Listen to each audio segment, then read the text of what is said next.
Good evening, and thanks for tuning in. This is Political Forum for Wednesday, September 3rd, 2014.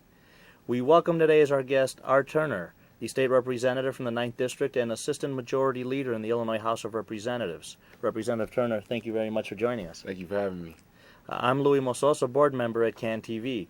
Political Forum is a live, interactive program brought to you as a community service by CAN TV. We welcome your questions and comments for Representative Turner by calling us at 312-738-1060, the number at the bottom of your screen. During the next 25 minutes, we'll try to get to as many of your calls as possible on the air. I encourage everyone to call and have an open dialogue with the representative. Representative, thanks again for joining us. Can you start off by giving us a brief overview of your district? Great, yes. Thank you for having me again. My name is State Representative Arthur Turner, and I represent the 9th District here in the state of Illinois. The 9th District is mostly the west side of Chicago. It goes as far west as Cicero, and it comes all the way downtown to Wells. And the southern border is Cermak, for the most part, on the west end, and 15th Street, just south of Roosevelt Road as you move further east. And 290 is the cutoff for the majority of the district. When you get past Western and Ashland and those portions of the district coming east, I creep above 290 and go in and pick up portions of UIC, Old Town, all the way up to Armitage in between Halstead and Wells. So very diverse district. All of the restaurants on Randolph Street, all of the medical district. That's all the 9th District that I represent, as well as North Lawndale, where I was born and raised in those west side districts. Now it's summertime, the legislature's not in session. I'm sure you're very busy in the district. What are some key concerns that you've been hearing from your constituents? Well, it's been a great summer. We've been working very closely with residents, hosting town hall meetings, monthly meetings at the Sinai Institute on Ogden Avenue every month. Every third Thursday of the month we've had monthly meetings. And the been getting some great feedback from the constituents, and a lot of it surrounds jobs, employment opportunities, education, safety in the district, and some policy issues. Minimum wage has been a big one. The tax increase and our plans to deal with that has also been discussed over the summer. But a lot of back to school events lately. Been trying to prepare students for what is now school has already started as of this last Tuesday, and working with block clubs and members in community organizations to prepare students for the first days of school. So very busy summer. Let me put the office information on the screen here. If anyone would care to learn more about the events going on in Representative Turner's district, feel free to call or email at the office. And I'd also urge viewers to tune in to CAN TV Channel 42 for additional information regarding jobs. What committees do you sit on when you're in session? When we're in session, I serve on the Judiciary Committee, the Revenue and Finance Committee, Consumer Protection, Small Business Development and Workforce Empowerment. I'm a member of the Executive Committee as well.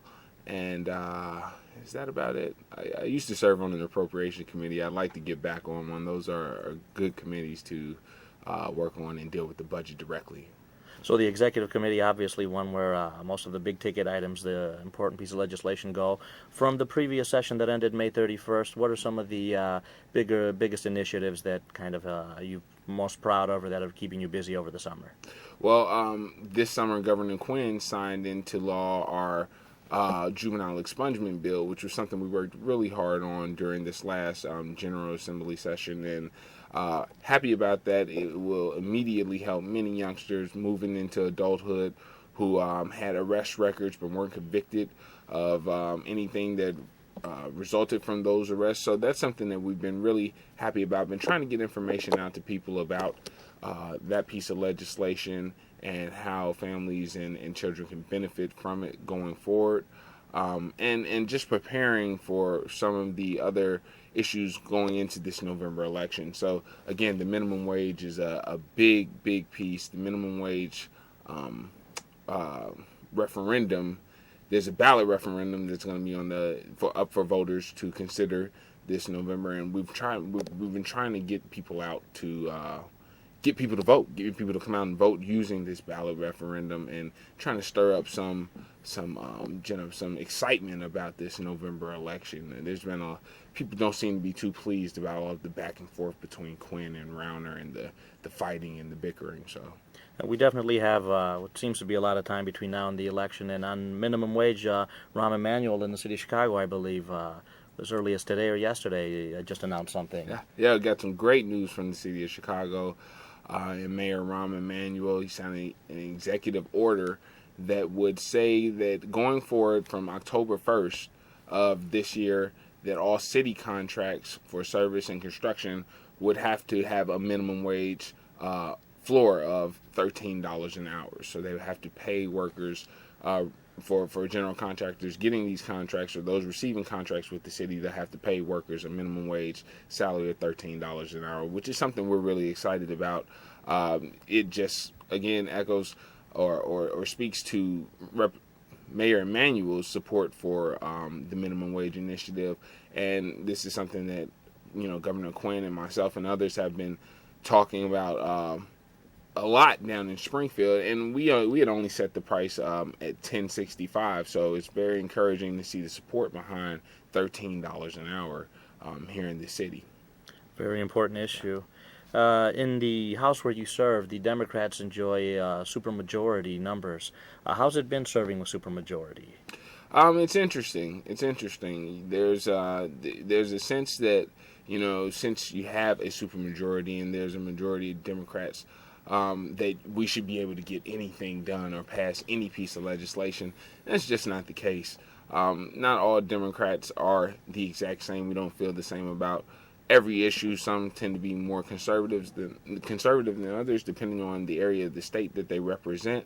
So it's been difficult at times trying to manage some of the ideas and bring people all on the same page. And then we're wearing a jacket for everything that gets done and everything that doesn't get done as well. So, some of the things that have not happened, like the tax increase and the extension of it, that's kind of falling on us in some people's eyes as far as the Democratic Party goes. But that's something that deserves bipartisan support. I think the need is obvious across the state, whether you represent a Democrat or a Republican district, that a budget hole that will be left from the expiration of the tax increase would just be too great for the state to deal with in terms of it's just something that we couldn't cut our way out of. So it's Definitely a difficult issue. I'd like to remind viewers you're watching Political Forum, a community service of CAN TV. I'm Louis Mososa, board member of CAN TV. This is a live interactive program, so I encourage everyone to call Representative Turner at 312-738-1060. Along those lines regarding the budget and cutting, I know the legislature had passed a significant pension reform package. Part of it was overturned. A recent Illinois Supreme Court ruling said that a component of that is unconstitutional. Sure. It looks like the entire package might be ruled unconstitutional, which blows a huge hole into the budget. We have the income tax increase expiring. I understand there's things like gaming or medicinal marijuana that might be used to plug the hole. Would you care to elaborate on some of those measures that might help us out? Sure. We're looking for ideas to generate revenue in the state. We have a revenue problem. So things like gaming and revenue from medical marijuana, we're hoping that those will help support some of the issues. The pension piece and it maybe being ruled unconstitutional in some aspects, or us even having to go back to the drawing board on that issue again, like you said, just presents another huge financial liability for the state, a big budget hole that we're going to have to come up with ways and get creative about solving. And this is something that we worked really hard on and thought we came with a plan that would save money for the state and put retirees in a position to know that the system would be in place and the integrity of the system would be there going forward.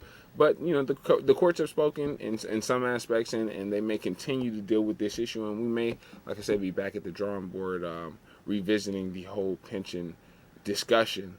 But it deserves a wholehearted, a full discussion where we want to make sure that we're doing right by our retirees and state workers and those who have, contracted with the state, frankly, and who are expecting certain benefits and looking to retire with these benefits in mind. And that's important to me. That's important to the people who paid into the pension system over the years and have been planning around it. And so we want to do it the right way. We want to make sure that the system is around for years to come and for those who will be paying in it going forward. But we also want to make sure that we take care of the people who are depending on the system right now and not make it so difficult on them with all the other difficulties that we have to deal with here in the state and in life. And as people are living longer and growing older and around longer, we want to make sure that we're here in the States in a position to maintain it. So revenue issues are a big one.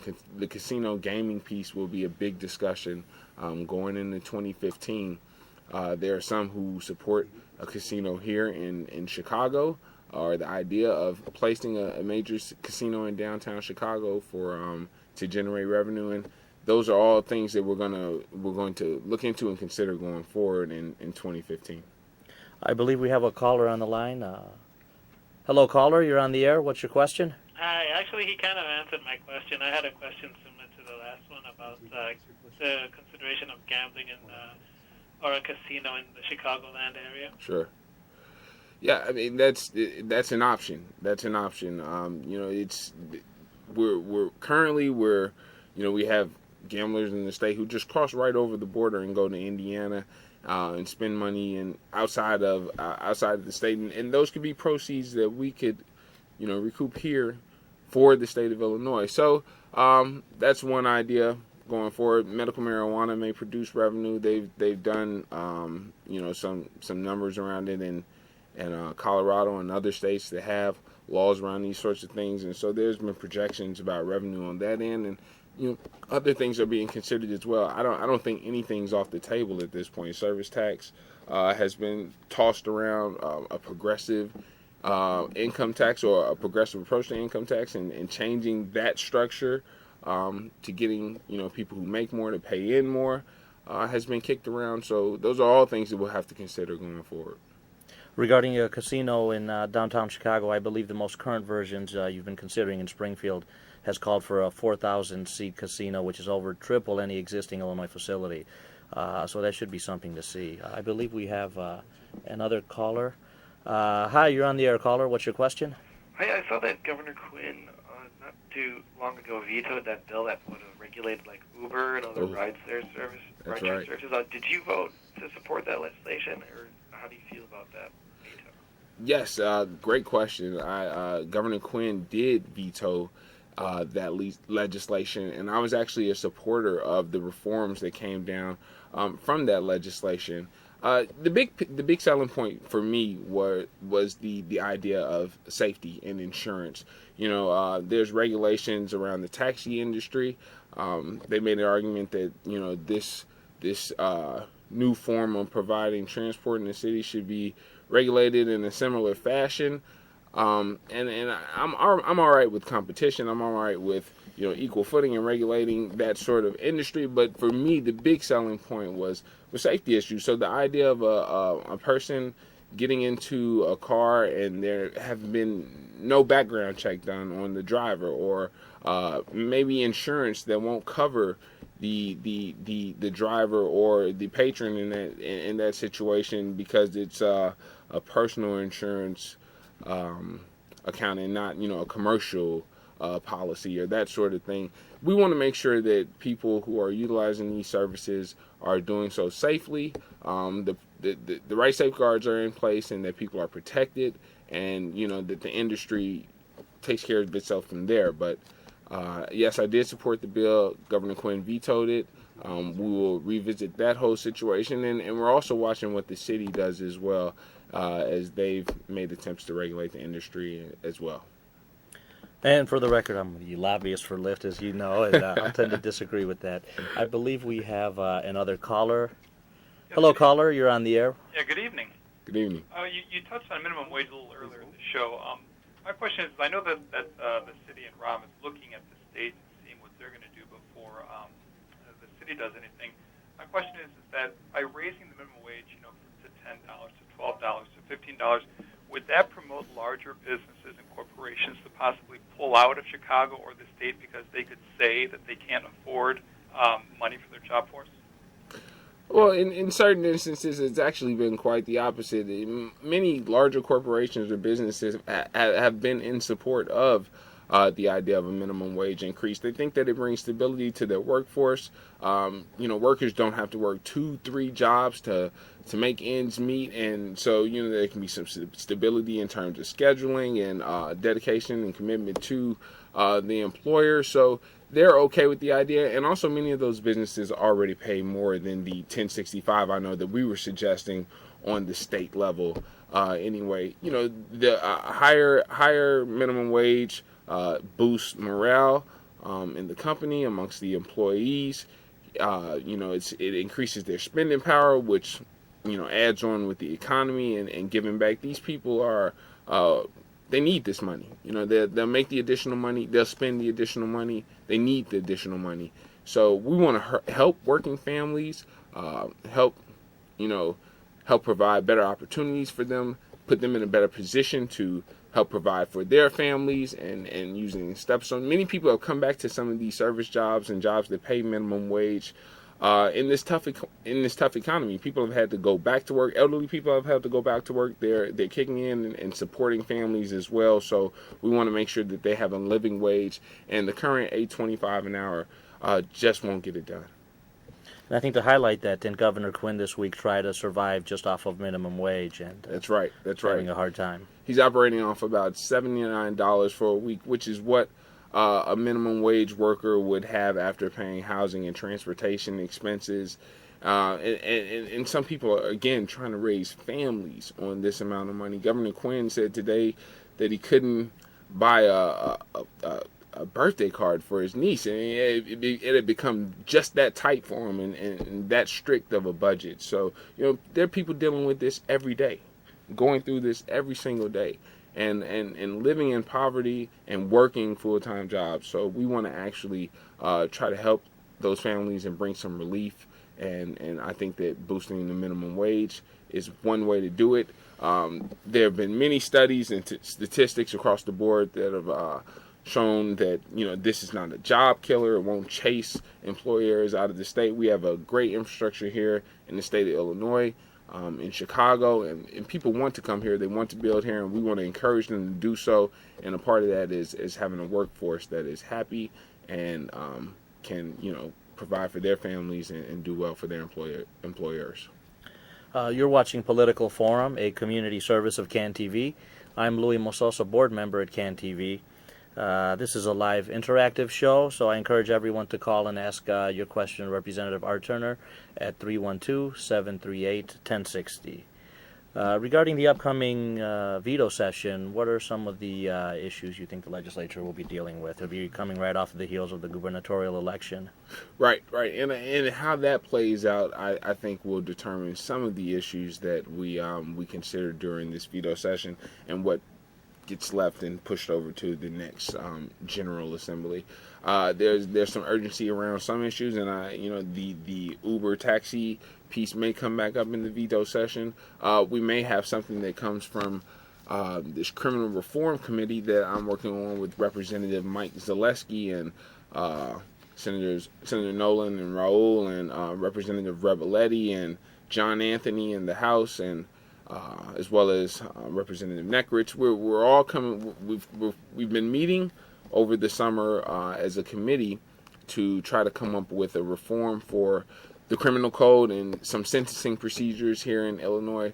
As you may have heard, or some may have heard or know, the jail situation here in Illinois is just we're busting at the seams. I mean, we're operating over capacity. Services are strained. It's become a safety issue for officers and IDOC employees and at some facilities, and as well as human rights violations have been suggested and lawsuits filed. So we're trying to do something to deal with the prison population as well as the way we sentence and deal with criminals here in Illinois. We want to punish the right people.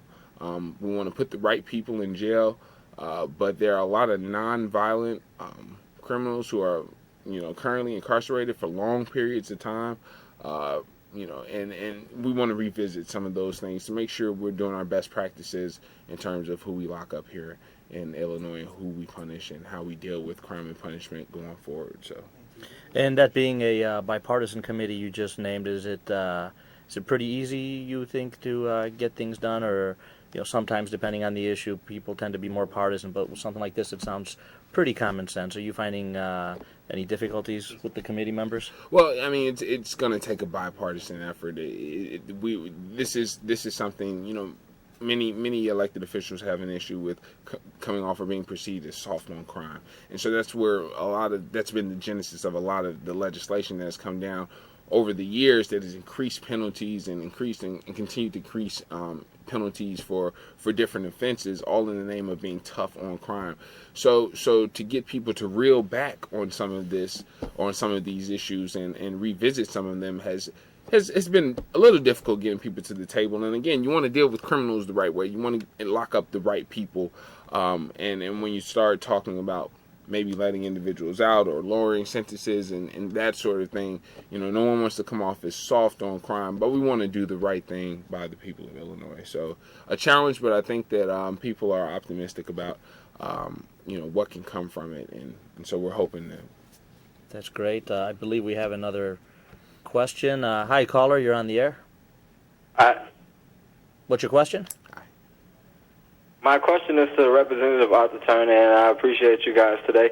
I'd just like to know your thoughts and opinions on the increasing cost of public transportation and the lack of service that they're continuously presenting. And that's from claims, the question arises from claims that I have filed with the Department of Human Rights and some of the things that have been said and done by public transit employees. But all in all, I'd like to know, what do you think about the increasing cost of services and how it affects the everyday working family or a single parent or that has to school with public transportation? Thank you for your question. Public transportation is very important across the state, particularly here in Chicago, where we have a great public mass transportation system, buses and an L system that can get people from all over the city efficiently to and from the airports here and to different attractions throughout the city. Now, we want to keep that as affordable as possible. The city budget has been strained, and they've I think made an attempt to try to keep costs down, but we have experienced a slight increase in fees over past years. So that's something that's important to me. I'm sure it's important to city officials as well, keeping transportation costs down. We need to have a workforce that can move to and fro throughout the city and the state and be able to do so affordably. And again, this plays right into the minimum wage argument conversation. We want to have families be able to, have more money in their pocket to be able to afford transportation costs, get to and from work, pay for food and those sort of things. It's becoming very expensive to live. Thank you very much for your question. Unfortunately, we're running out of time. Once again, if you need to reach Representative Turner at his office, please call the phone number or email him at the email address on your screen. Representative Turner, thank you very much for appearing on Political Forum. Thank you. Thank you very much for having me, Lou. And thank you, the viewers, for your calls. Our telephone technician this evening has been Steve.